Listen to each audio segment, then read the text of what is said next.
Thank you. So thank you, first of all, Remote, for inviting me. Thank you to the previous speakers that were super inspiring, both of you.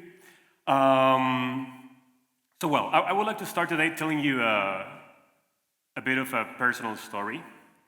2 months ago, I was preparing a talk that I had to give in Washington, D.C. And I was in my hometown in Sao Paulo working on this talk in front of the computer. And I decided that I wanted to include a bit of my own personal story as I'm going to include today. I decided I wanted to include my grandmother. And I didn't have much information about the life of my grandmother, about her childhood. She's still alive, but she never talks about it. So I decided to search for my grandmother on Google.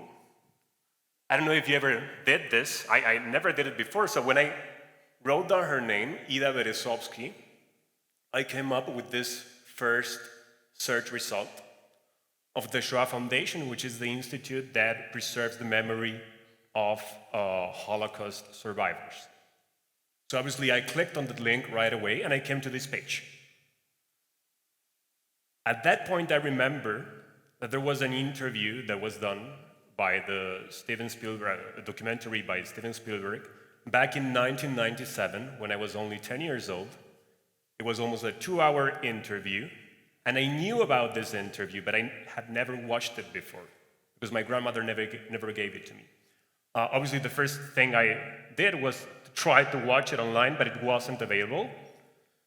I tried to order a copy by clicking on that button, but it was telling me that it would take over a month to reach me. And I had to give the talk in a week.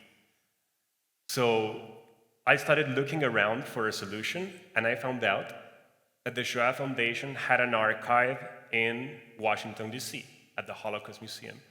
And I was about to travel to Washington, D.C. to give that talk. So as soon as I arrived in D.C., the first thing I did, after taking a shower at the hotel, was going to the Holocaust Museum to watch the story of my grandmother. So I sat in front of the computer for 2 hours to learn about her childhood, to learn about how she managed to survive the Nazi invasion in Lithuania.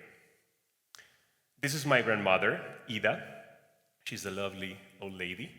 She likes going to the beach, staring at the sea for hours. She likes listening to classic music before she goes to sleep. She loves to spend time with her grandchildren, with her great-grandchildren. My grandmother was born in Vilnius in 1938 in a Jewish family. 3 years later, the Nazis invaded her city and forced her family out of their home. They took her dad, and he was never seen again. Months later, they killed her little brother.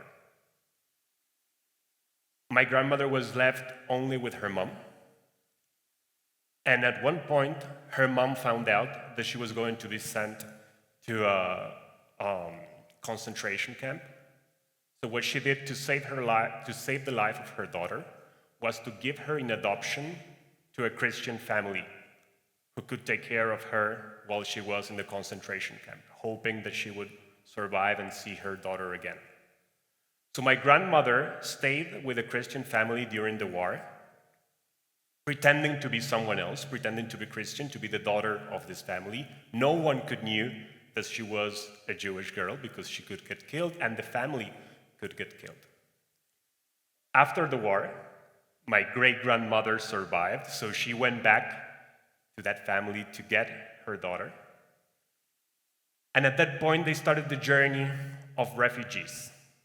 They traveled around Europe for a long time with fake passports, pretending to be Greek, so that they could cross certain borders. Then they reached Italy, where they came across thousands of Jewish refugees who were in exactly the same situation as them. Holocaust survivors that were living in Italy, being helped by the UN with pretty much nothing. So in 1947, my grandmother and her mother managed to get on a boat. That's my grandmother when she was very young.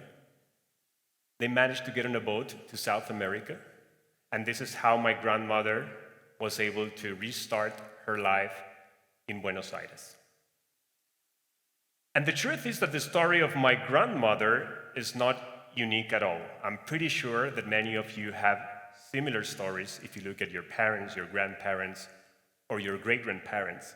I'm pretty sure that many of you have family who came from other countries. Raise your hand if you have parents, grandparents, or great-grandparents who came from other countries. It's about half of this room. But where do they come from? In your case, Russia, Portugal, who else? Raise the hand. Romania, Italy. And in many cases, they came fleeing from conflict or fleeing from an economic crisis. Many people that came to South America. Because the truth is that humans are migrants by nature. Homo sapiens have been migrating for thousands of years, going from one region to the other, and to the other, and to the other, and to the other. And this is great, because we learn from the other, we learn from the different. When we meet the other, we manage to improve our own well-being by learning new things. There are dozens of reports that prove that immigration has had a positive impact, not only by enriching the local culture, but also has a positive impact on the country's GDP, if that integration is done correctly. If you look at the US, you'll see that if you look at the Fortune 500 companies in the US, the biggest companies in the country, you'll see that 40% of these companies were founded by immigrants or by their children from the Fortune 500 companies. So for instance, someone knows this guy? Anyone? Sergey Brin, founder of Google.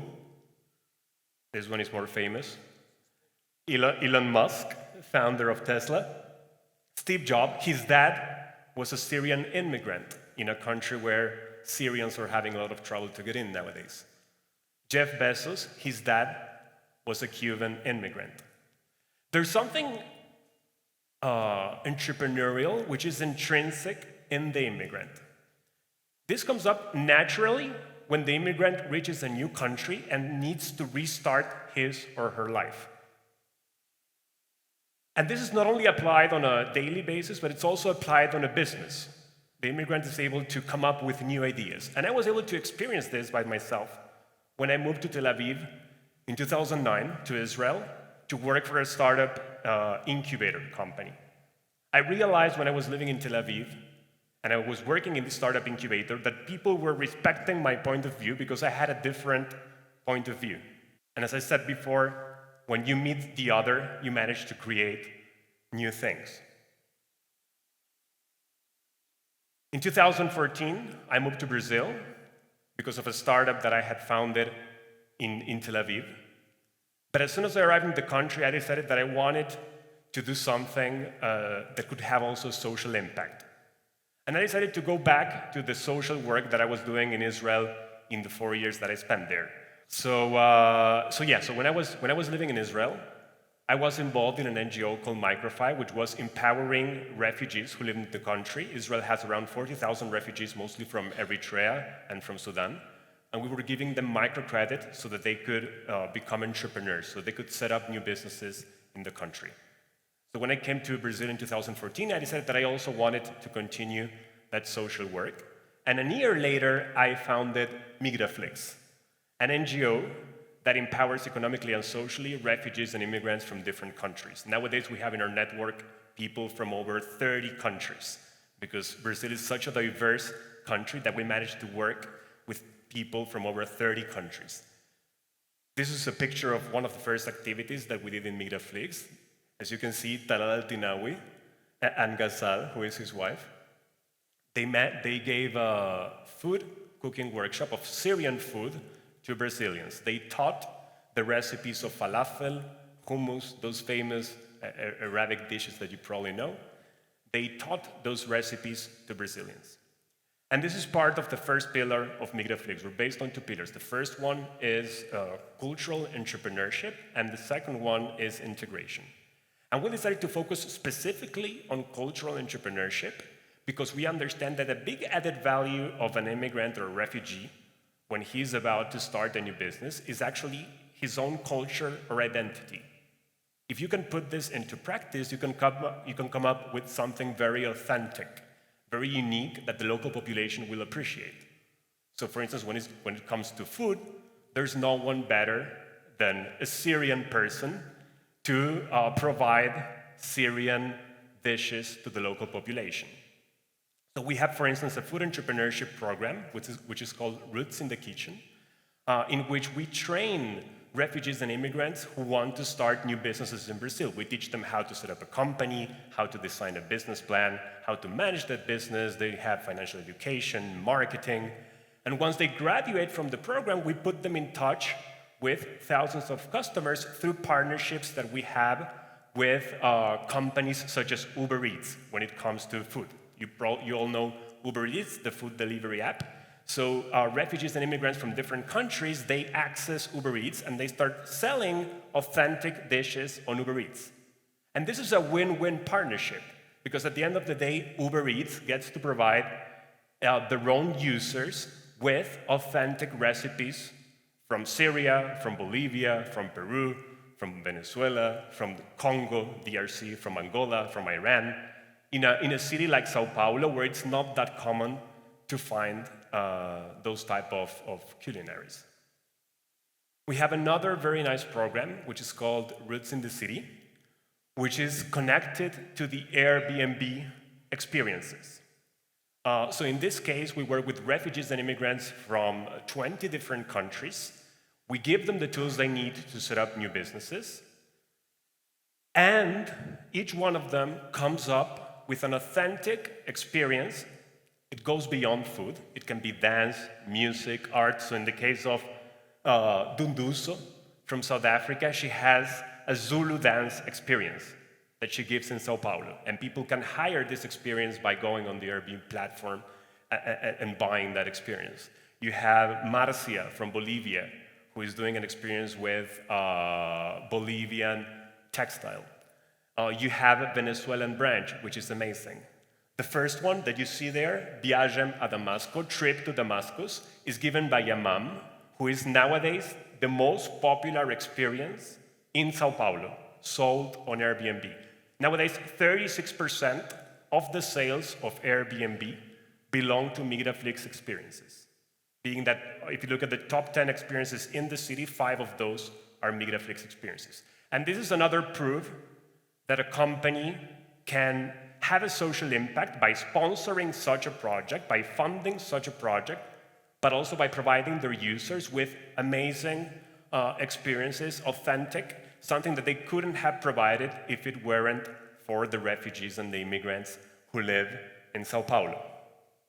You have here Charles from IT, who has a music band, and you have 50 refugees and immigrants from 20 different countries providing amazing experiences. And the reason why I'm telling you all of this is because I know that we have today people from all over the world, but mostly from Latin America, from Argentina all the way up to Mexico. And the truth is that there is a humanitarian crisis in Latin America.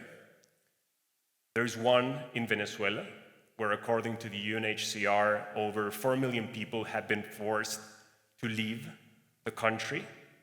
Most of them have left in the last year, going mostly to Colombia, Ecuador, Peru, and Chile. Colombia is the country that is hosting the most Venezuelans, over 1.4 million people. There's also the Northern Triangle, Honduras, El Salvador, and Guatemala. People have been fleeing economic hardship and conflict for much longer than Venezuela, trying to reach the United States. Lately, it's been very, very hard for them to get into the US, so they have been forced to stay in Mexico, where their rights are not guaranteed. And this is very important to remember. People have the right to request asylum if their life is in danger in their country of origin. This is according to an international law, the refugee status, that gives the right to every single human being. And the truth is that in Latin America, the government doesn't have, governments of different countries, they have shown that they don't have the capacity to integrate refugees. In many cases, they're doing their best. In other cases, it's not a priority for them.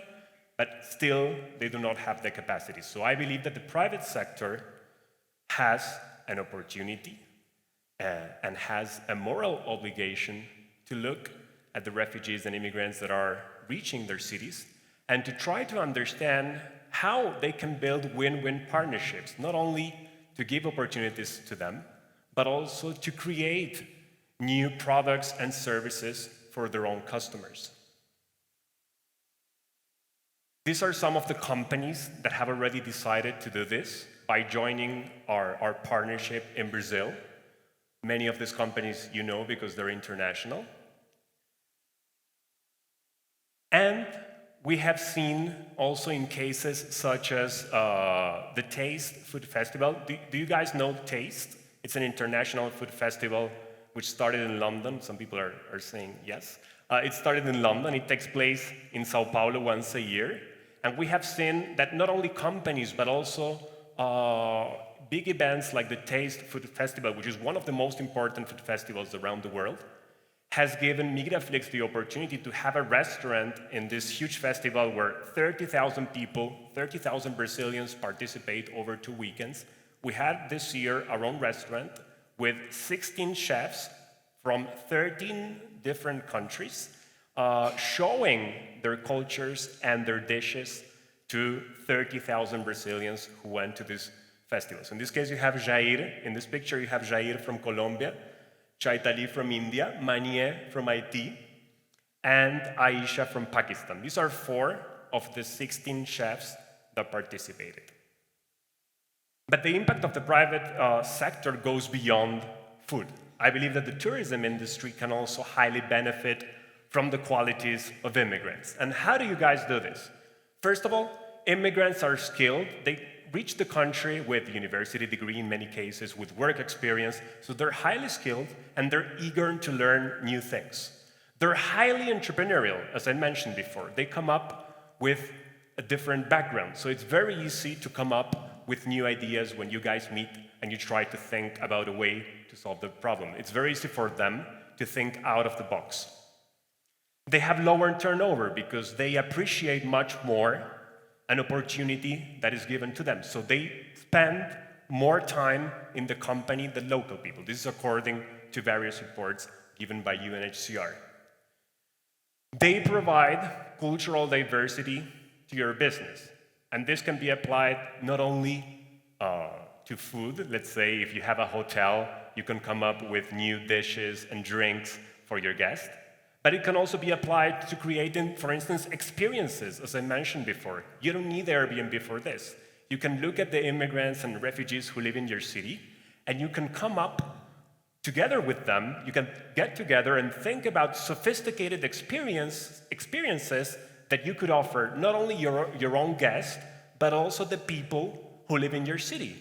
And this could become a relevant revenue stream. As I mentioned before, in the case of Sao Paulo, 36% of the sales of Airbnb are coming from Migraflix experiences, from experiences given by refugees and immigrants. And at last, refugees and immigrants, they speak other languages in many cases. So for instance, people, in the case of Latin America, people coming from Haiti, they speak French. People from Venezuela reaching Brazil, they speak Spanish.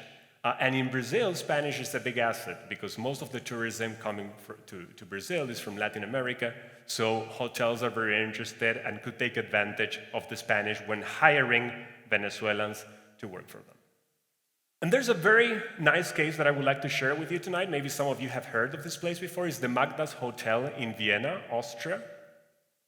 In this case, the Magdas Hotel has decided to hire half of their staff local people and half of their staff refugees. So it's about 40 people who work in the Magdas Hotel, and they come up together with new ideas all the time about how to provide the best services to their own guests. And this is fantastic because refugees have an opportunity to work. There are people from 16 countries working in the Magdas Hotel, so you can imagine what an experience it is to be working there, not only for the refugees, but also for the local, for the Austrians, who are the other half of the employees. For them, it's an amazing experience because they learn on a daily basis. This is also a great way to engage your own employees.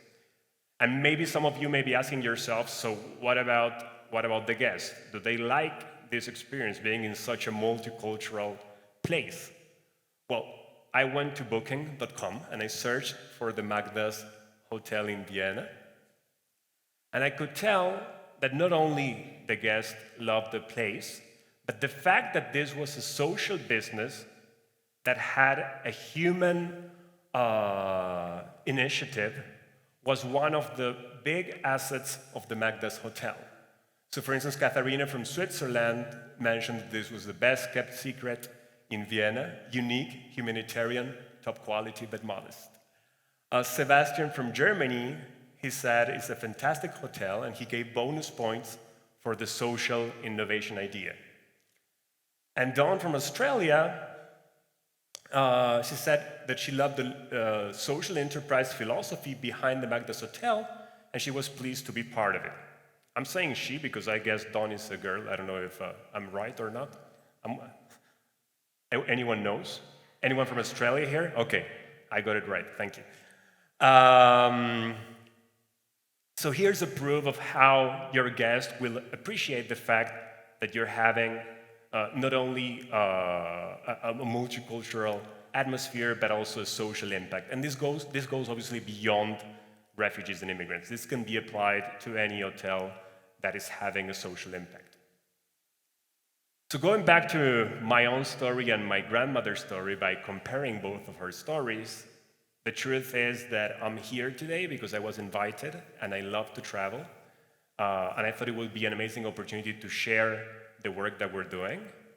And the truth is that I've been traveling around the world because I'm passionate about having new experiences and meeting new cultures. But in the case of my grandmother, she wasn't able to choose to travel. She was forced to leave Europe, and she came to Argentina because it was the only place that she could get to.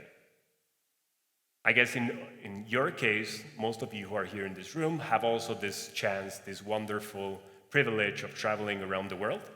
But when you look at refugees, you should remember that they're also traveling because they're forced to travel. And I would like to end the talk today by reading a small piece of an article that I read last night. I was coming to Barichara yesterday, and the guy who was driving the car, he told me that you could see near the side of the road, if you come during daylight, because we arrived a bit late because our flight got delayed, but if you come to Barichara, actually from Bucaramanga to Barichara with daylight, you could see people walking on the side of the road, and they are Venezuelan migrants walking from Cucuta, from the border with Venezuela, all the way to Bogota. So when I got to the hotel, I decided to investigate what was going on. And I found this article of the newspaper El Tiempo of Colombia, and I translated to English a piece of it that I would like to share with you. So it says, it all starts at the border with Venezuela in Cucuta, even though many have been traveling for days to get here, such as Sorangel Rojas, a teacher who has been traveling with her 3 daughters who are 10 years old, 7 years old, and 11 months old. She used to be the mother of a middle-class household where nothing was missing years ago before the crisis. Now she's traveling. She has been traveling with her cousin, who has also a daughter, a beautiful baby, who is 10 months old. So these are 2 women with their 4 children and their bags who have left Yaricuy 24 hours ago to reach the border. Their goal is not to get to Bogota. Their goal is to get to Trujillo in Peru. So they are in Cucuta and they want to get all the way to Peru, where their husbands are waiting for them. They have sent some money so that they can pay at least for a number of short trips between cities. They say, with fear and hope in their voices, that it could take them between 5 to 6 weeks to reach Peru, because they will be walking most of the time. I want to go to the bathroom, yells Alexandra, the little girl who is 7. Sor Angel looks at her and stays quiet. She wipes her tears. Alexandra will have to get used to going to the bathroom behind the tree in the bushes and to sleep on the side of the road. So what I would like you to, if you could take something from this talk when you get back home, look around, and when you see refugees and immigrants, please remember that they not only deserve to have a decent living and an opportunity, but they can also help your business thrive. So please remember this. Thank you so much.